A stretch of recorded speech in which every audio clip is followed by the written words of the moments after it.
राजा जी, इधर उधर वोट ना डालिए। अर्जेंट में जो सांसद है उनके बारे में हमको क्या कहना है? आप सब जानते हैं हमसे ज्यादा कि जब रोड से जाते हैं तो अपने गाड़ी का कांच दरवाजा भी नहीं खोलते और कांच भी नहीं गिराते और आपसे सही से बात भी नहीं करते हैं। वो अपने आप को शहंशाह मानते हैं, अपने आप को राजा मानते हैं। अगर राजा है, शहंशाह है तो उनको घर में रहना चाहिए। अगर जनता के बीच में आना है तो जनता का सेवक बनिए। भारतीय जनता पार्टी है जब मंडल बनाम कमंडल चालू किया था, हमारा ओबीसी का 27% आरक्षण को रोक के रखा गया था। साथियों, वही मंडल वाले लोग हैं। ये आपके लिए सोचेंगे, ये आपके हाथ से गिलास पानी नहीं पिएंगे और ये आपके लिए संसद भवन में बात करेंगे? नहीं करेंगे साथियों, कभी नहीं करेंगे। ये सिर्फ आपको गुलाम बनाना चाहता है, आपको कभी नहीं चाहेगा कि आप मालिक बनिए साथियों। तो इसलिए साथियों, विचारधारा की लड़ाई है। हम लालू प्रसाद यादव जी को विचारधारा को मान रहे हैं।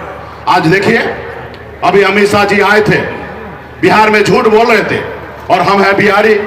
कोई हमारे राज्य में आके और हमें को सिखा के जाए, झूठ बोल के जाए, तो भला कैसे हम रुक जाएंगे? नहीं रुकेंगे। हमने उनको याद दिलाया कि गृह मंत्री जी, आप जो कह रहे हैं कि कांग्रेस पार्टी ने ओबीसी आरक्षण को रोक के रखा, आप थोड़ा इतिहास को पढ़ लीजिए। ओबीसी आरक्षण को कांग्रेस ने नहीं रोका। कांग्रेस ने ओबीसी का मंडल कमीशन का 40 सिफारिश में 2 सिफारिश अभी तक लागू हुआ, वो भी कांग्रेस ने किया। 27% आरक्षण हो या 27% हो एजुकेशन में आरक्षण हो, ये दोनों सिफारिश ने कांग्रेस पार्टी ने किया। ये बात सही है।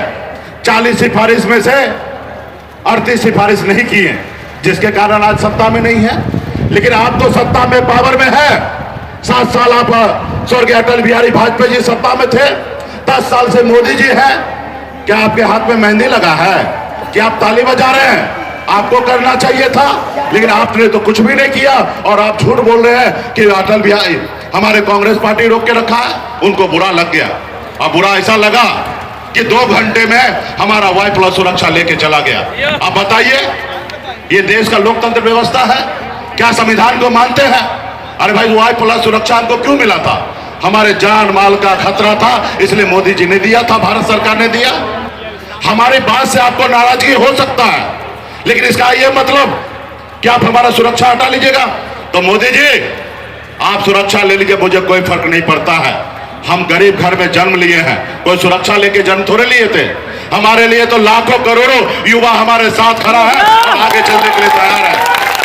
और ये मोदी जी चाहते हैं, ये 2 गुजराती चाहते हैं कि बिहार से खास इसलिए है साथियों, क्योंकि हमारे देश का संविधान जो है वो खतरे में है साथियों।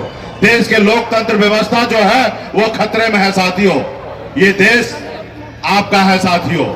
आपके पूर्वज ने पौने 200 साल अंग्रेज से लड़ाई लड़ा, तब जाके ये देश आजाद हुआ साथियों। इस देश में आजादी से पहले अंग्रेज का शासन हुआ करता था।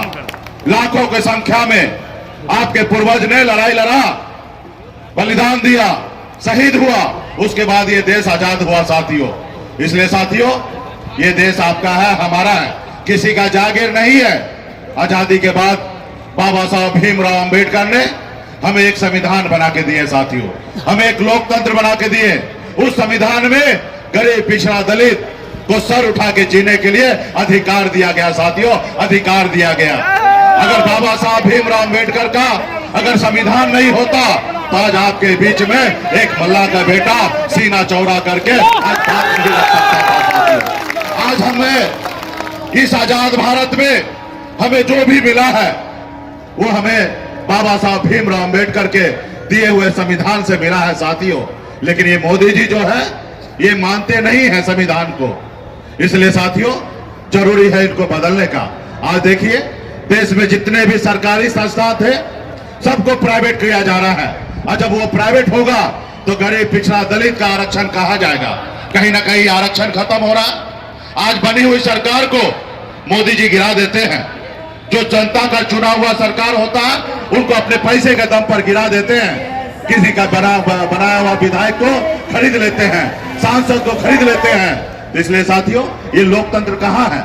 आज चुनाव आयोग को अपने जेब में रखे हैं, ईडी, सीबीआई को अपने जेब में रखे हैं। तो इसलिए साथियों, ये लोकतंत्र हमारा खतरे में है।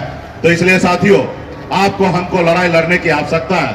जैसे हमारे पूर्वज ने लड़ाई लड़ा था, वैसे हमको लड़ाई लड़ने की आवश्यकता है। आज बताइए, एक गरीब मछुआरा परिवार में मैं जन्म लिया, ऐसे परिवार में जन्म लिया जहां एक रोज पिताजी मछली ना मारे तो दूसरे रोज घर पे खाना नहीं बनता। इतने गरीब घर में हम जन्म लिए। हम गरीबी से लड़ते लड़ते बॉम्बे जैसे शहर गए, वहां मेहनत किए, मजदूरी किए। 900 रुपया महीने पे मैं नौकरी करता था और नौकरी मेहनत के दम पर बॉम्बे में अपनी बेहतर जिंदगी जीने लगा, मुकाम को हासिल किया। फिर मैं मुड़कर देखा तो मैं तो काफी आगे निकल गया हूं, लेकिन हमारा समाज बहुत पीछे रह गया है। लोग चांद पे घर बनाने के लिए सोच रहा है, लेकिन आज भी बिन बिलदार नुनिया मला चाहे तिहरबन पर इन निषाद का, अति पिछड़ा का, दलित भाई के लिए इस धरती पर रहने के लिए घर नहीं है। फिर मैंने जिनके पास परिवार होगा वही बात करेगा ना, जिनके पास परिवार ही नहीं है वो क्या बात करेंगे। परिवार के साथ खड़ा रहना क्या गुनाह है क्या? हर इंसान को अपने परिवार के साथ खड़ा होना चाहिए, अपने समाज के साथ खड़ा होना चाहिए, अपने राज्य के साथ खड़ा होना चाहिए, अपने गांव के साथ खड़ा होना चाहिए। इसमें तकलीफ किस बात का? जिनके पास परिवार नहीं हो तो क्या करेंगे? क्या उनके पास परिवारवाद नहीं है? और हमारे चिराग पासवान जी क्या है, सम्राट चौधरी जी क्या है? तो देखिए, जिनके पास परिवार है, परिवार के साथ खड़ा होना तकलीफ किस बात का है? आज हम जो कर रहे हैं किसके लिए कर रहे हैं? हम अपने आने वाला पीढ़ी के लिए कर रहे हैं। अगर हमें आने वाला पीढ़ी के लिए अगर कुछ नहीं करना हो तो घर पे बैठे सो के रहे। आज हमने जो मेहनत किया, हमने जो पैसा कमाया, अगर आज से काम धंधा छोड़ दे, हम सात पीढ़ी बैठ के खाएंगे। लेकिन हम जो काम कर रहे हैं, मेहनत कर रहे हैं, संघर्ष कर रहे हैं, हम अपने गरीब लोगों के लिए, पिछड़ा समाज के लिए, दलित समाज के लिए, हमारे बिहार के लिए, इन लोगों को आगे बढ़ाना है। तो ये तो होना ही है। इस संसार में जो भी लोग आए हैं वो काम करेंगे। बाबा साहब भीमराव अम्बेडकर ने क्या कहा? अगर खाने के लिए जिंदा हो तो तुम्हें मर जाना चाहिए, अगर जिंदा हो तो कुछ करो।